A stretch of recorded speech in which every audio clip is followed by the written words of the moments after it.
Hey, welcome to the Breakthrough series of interviews. I'm so excited today to have on one of my good friends as of recently. And just to kind of preface why I'm doing this, first off, I make church. I'm a self-sabotage and relationship repair coach. And I think that people see success as this overnight magical process where things don't go wrong. There aren't like all the things that go on in our head where we're frustrated with ourselves, where we're doubting ourselves, where they don't see the grind, they don't see the sacrifices. And I want to cut through that and show that those that coach others and those that lead and do amazing things in this world have the same struggles you do. We just got to keep going through it and hopefully give you hope to keep pushing through. So today I have on a fellow health coach. She is on a super transformative journey to help lots and lots of women. Today is her 1-year wedding anniversary, which is exciting. So welcome, Desirea. Thank you so much. Thank you so much. I'm so excited to be here. Yes, my name is Desirea Miller. Today, yes, is my 1-year anniversary. And it's like, I don't know. I just shared on Facebook this morning that it does kind of seem like this year has kind of been hijacked, but thank God for my amazing husband. He has helped me put things in perspective and remind me of all of the positive and the good things that have come from this year. So, yes. When you have a new puppy, I apologize. Now he's barking. With interviews, it's so funny how dogs want to be like the attention. Like Pebbles will come on, and I'm like, Pebbles, like you were quiet all day. Why? I know. He's usually sleeping right now. He's like, no, this is my debut. My mom's on TV. Okay, so I think with anyone's stories on anything that they're doing, where they're being seen as the expert, the coach, the person helping the other people, I am obsessed with hearing their stories and the battles that they've faced. So this is one of the first times I think that you're going to be talking about some of the battles, and I'm excited to hear some of today. So go for it. Thank you. Thank you so much. And I do apologize for my dog. He's like, hey. So my journey started about 3 years ago when I first just figured out that something needed to change. And Meg and I were just talking a lot of times when we decide we need a change, it's that very top layer. Like if we're an onion, it's that very top layer of the onion. That's the easiest things to change. And for me, that was health. Like I was very active all in my life, just very active in sports and everything. And then I was in the Army for 5 years. Maybe he wants to be on the interview. Maybe he does. You want to say hi? You want to say hi? He's like, oh yes. So maybe he'll chill out.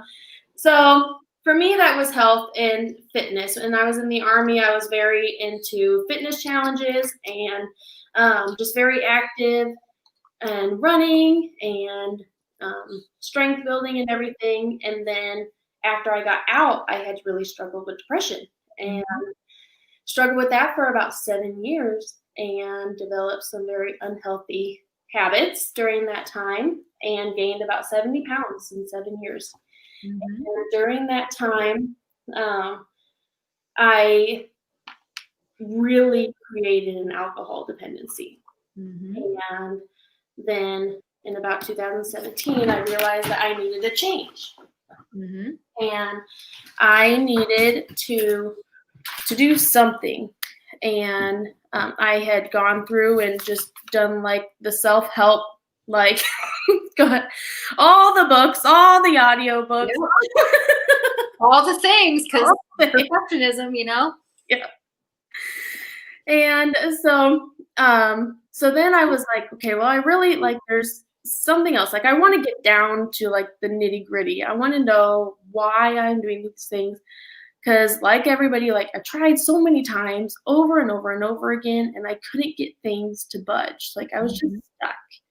And So I knew that I needed something. I needed to do something that would stick. And then I came across the Health Coach Institute and the health coach training. And at that time, I was like, I can't be a health coach. I'm 70 pounds overweight. I can't do this. I'm like, I just need to learn this stuff for me.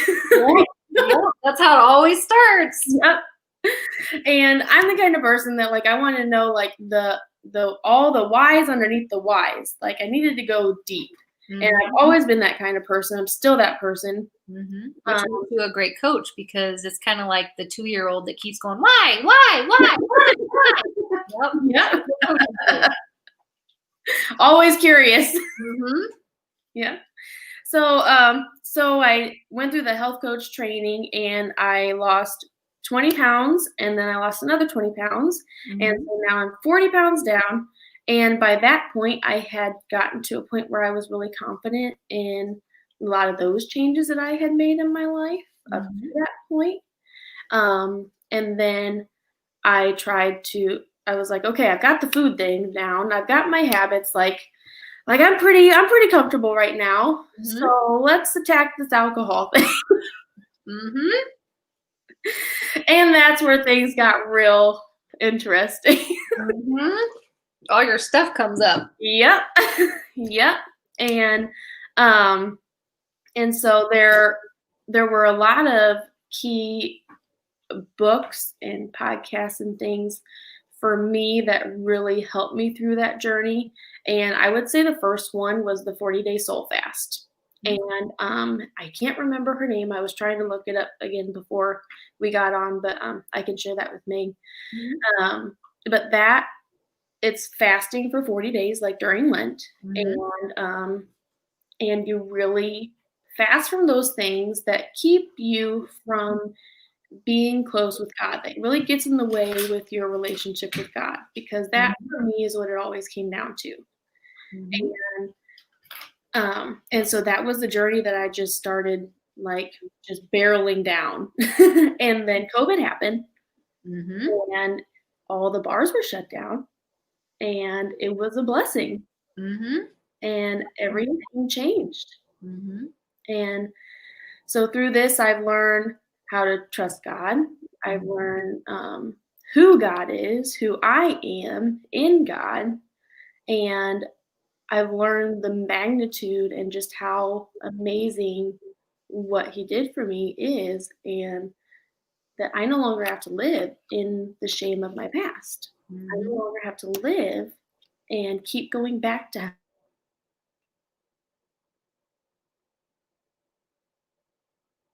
and a little bit about what the journey has been so far. Well, do you think so? We also like I think the battles are like the most fun part.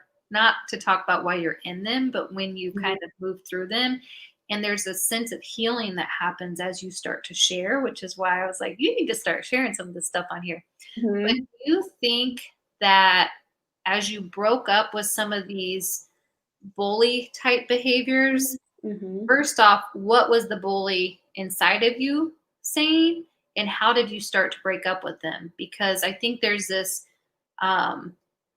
thing that we often think that other people are our biggest bullies. And it's not to say that that doesn't happen, but oftentimes the biggest bully is ourself.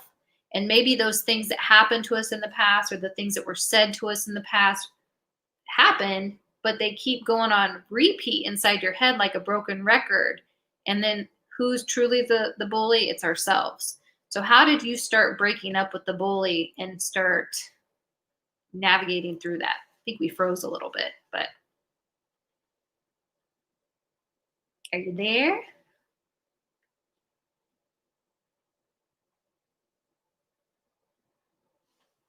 She might be back on in just a second. Let's see.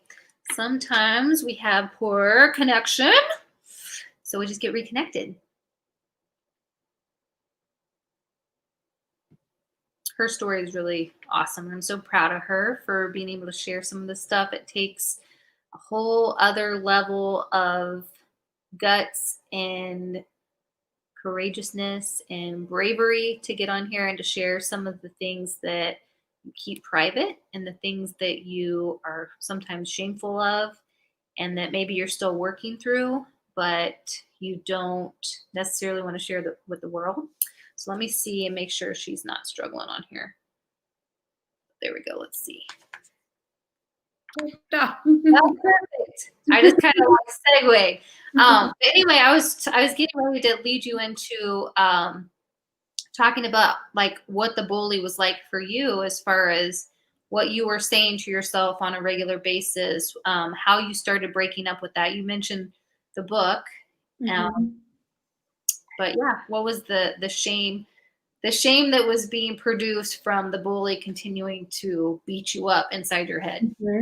I mean, it was like so many people that we both talked to, is like that I'm not enough. And that kept being the story in my head, that I was never enough as I was, or as I am. And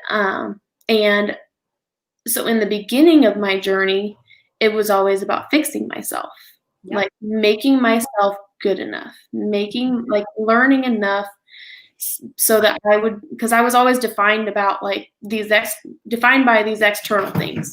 So defined by what I did. For so long, I was a soldier. So that's who I was. I was defined by my habits. I was defined by who I was with, what I was doing at the time. And I always let those things define me, because I really didn't know who I was. And I had no like real first self-confidence, self-concept.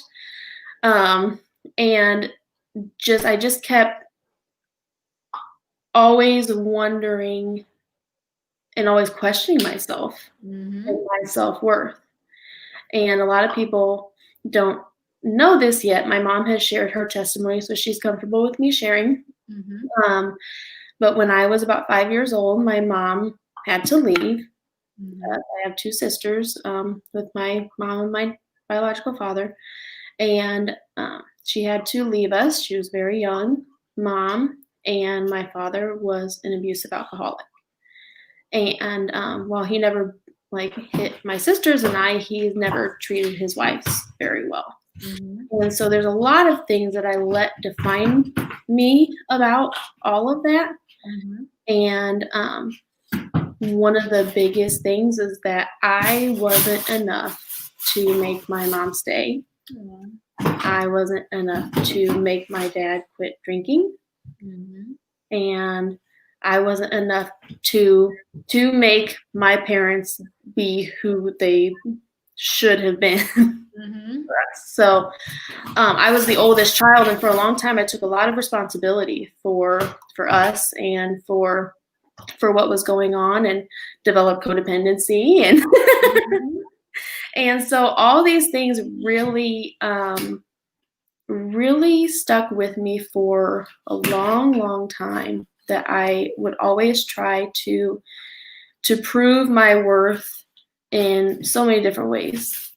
When I was in relationships, when I was in friendships, and then I also had alcohol as something to protect myself. So I think the key one was just that I wasn't enough. And then the more I told myself that I wasn't enough, the more activities and more habits that I developed that created more and more shame, and that just built on top of all those lies, one after another. And the deeper and deeper I got into that lifestyle, the deeper and deeper the story went. Like, yeah, those roots were deep. Yeah. Well, I think first off, it's amazing that you shared that. Like, that is big. And I think that sometimes people see this external shell, but they don't know your story. They don't know your past. They don't know some of the things that you've been through, or now how you can help someone else because of what you've been through, and the empathy and all the things. And I think that it's super courageous and super brave, and it's not something to be taken lightly of, because I know for a while, like, we want to be perceived as something when we're trying to figure ourselves out. And once you're truly set free from that and you continue to like cultivate that authenticity muscle Mhm.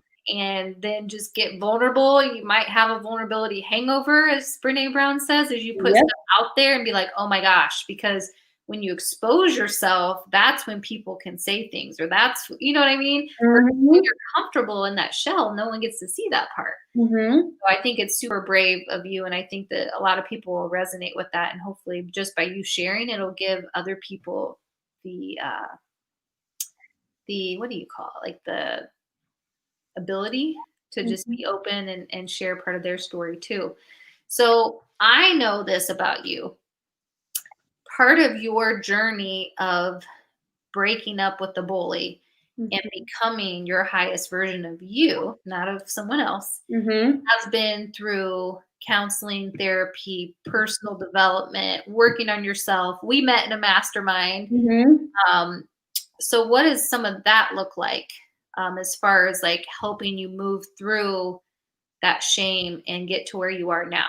Mhm. Yeah, so there's I've been in counseling. I did do addiction therapy.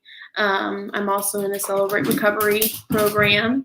Um, and also just the investments in life coaching and Mhm. health coaching in those courses also. They come with coaching. So that has been, that's probably been the biggest thing. Like we'll have a lot of It's like he knows when we're going Mhm. into good stuff. Like, I'm gonna show you how to battle that bully. So, so God has really used those things, especially the coaching Mhm. and the things that we're going through. And I'm in a mastery coach training right now, Mhm. and those go real deep. And so he's really using that in tandem with my therapist and Mhm. with the Celebrate Recovery. Everything is working together for me. Isn't that so awesome? Isn't it? It How is integrated. so amazing.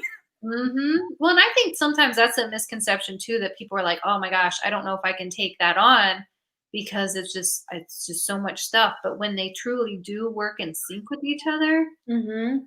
so beautiful. Yeah, and they do, and that's what's so powerful is because, like, you've said this so many times, the teacher shows up when the student is ready, Yes. and yes, and at this time in my life, I was finally ready, and he's like, "All right, let's go." Let's go. Whatever you don't get, you're gonna have to take over again. So you better study and show up and do your homework, right? Well, I Yeah. love that. I love that. I love who you're becoming. I love just in the short time that we've known each other, like watching you get excited about stuff and to show up and some of the bold moves that you're already taking. What does that version of becoming look like for you? Like who are you now? Where are you going? Like what does that version of you look like? So I am still in my own transformational journey, but I do know that I have learned so much in these last 3 years, and especially in the last 8 months. Mhm. And if my story can help even just one person let Mhm. go of their shame and learn how to love themselves where they are, give themselves grace, and transform their life and actually make it into something that they want for themselves. If I can just help one person with that just by sharing my story, then it's all worth it now. But Mhm. it's just God doesn't waste a hurt. So I know that he put me on this path for a reason. Mhm.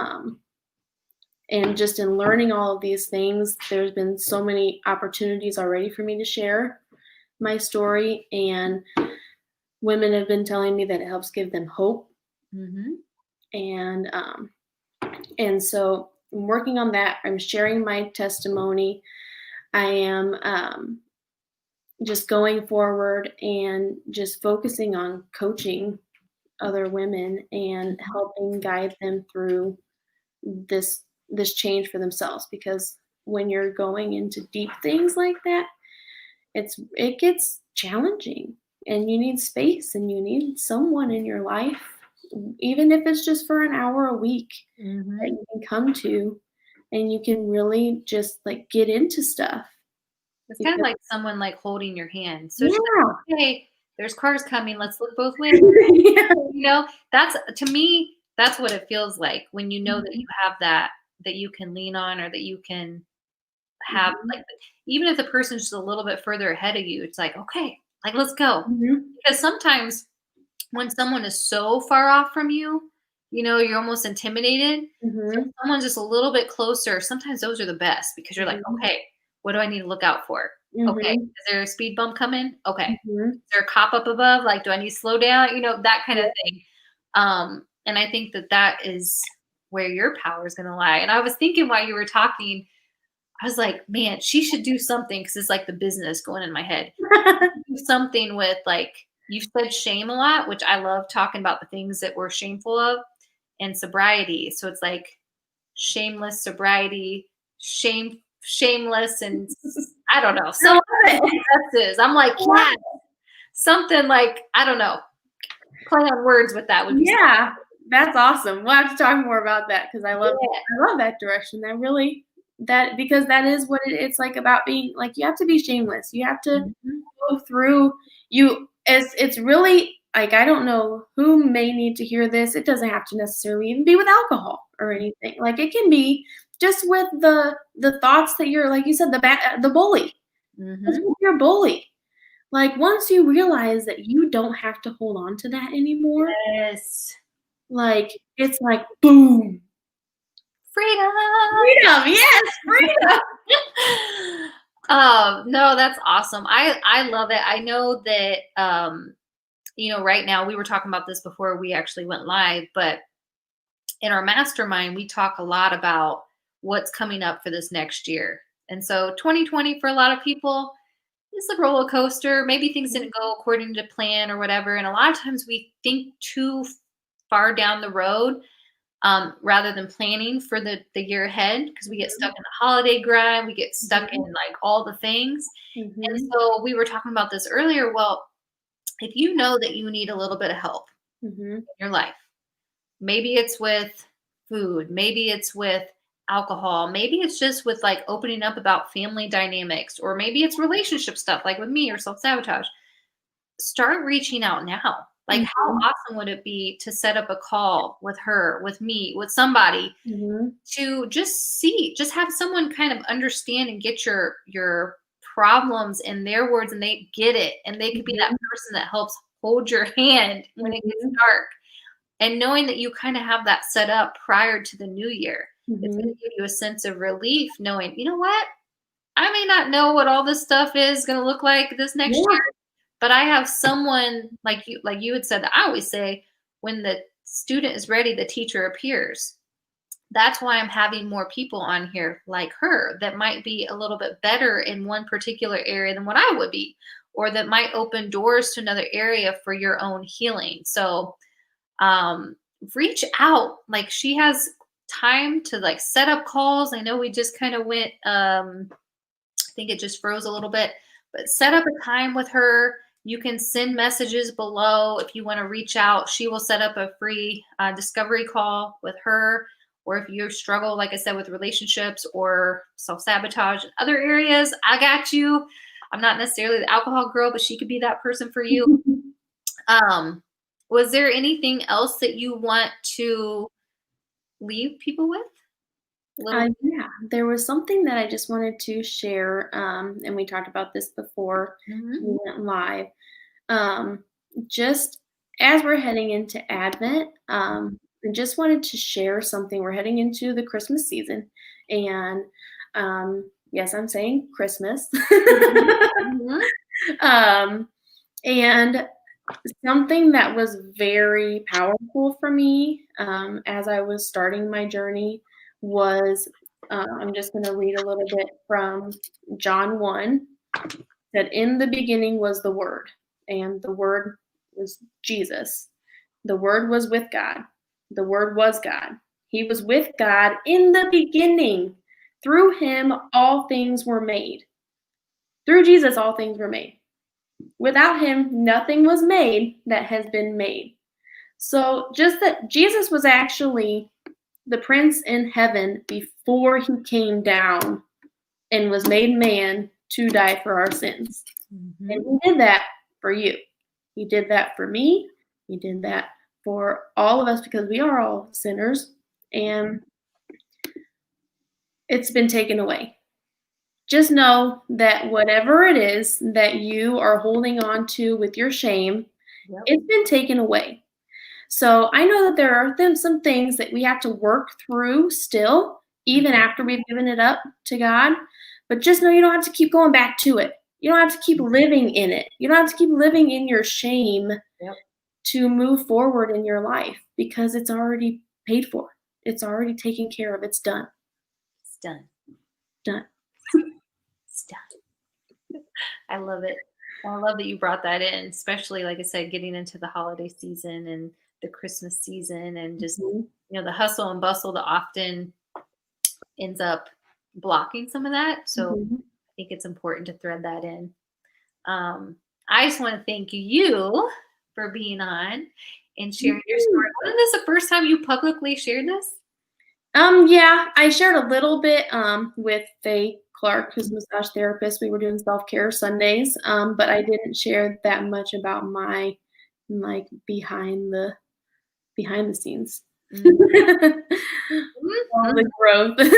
So this was some juicy stuff. So thank you so much for giving me space. And absolutely. Yeah. Well, I'm proud of you. I'm excited to have connected with you and to see you grow and share.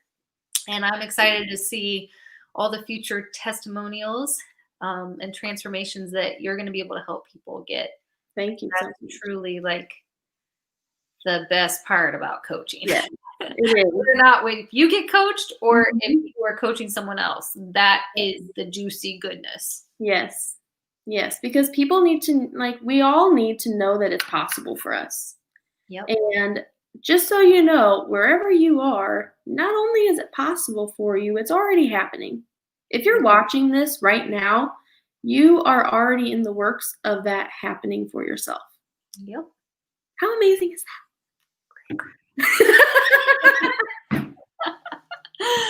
Even when you're like, why is this happening? It's part of it. I always feel like it's part of the resiliency muscles, like the movement that God puts you through. And he's like, come on. I always say this, just one more. It's just one more. I'm like, no. And he's like, yes. Going. So, well, thank you so much. Thank you. I'm excited for people to tune in and watch this. And yeah, reach out. Like I said, when this is out there, send us messages, post stuff below, ask questions. We love that. Yes. And again, thank you so much for being on. Thank you, Meg. Absolutely. Bye, guys. Bye.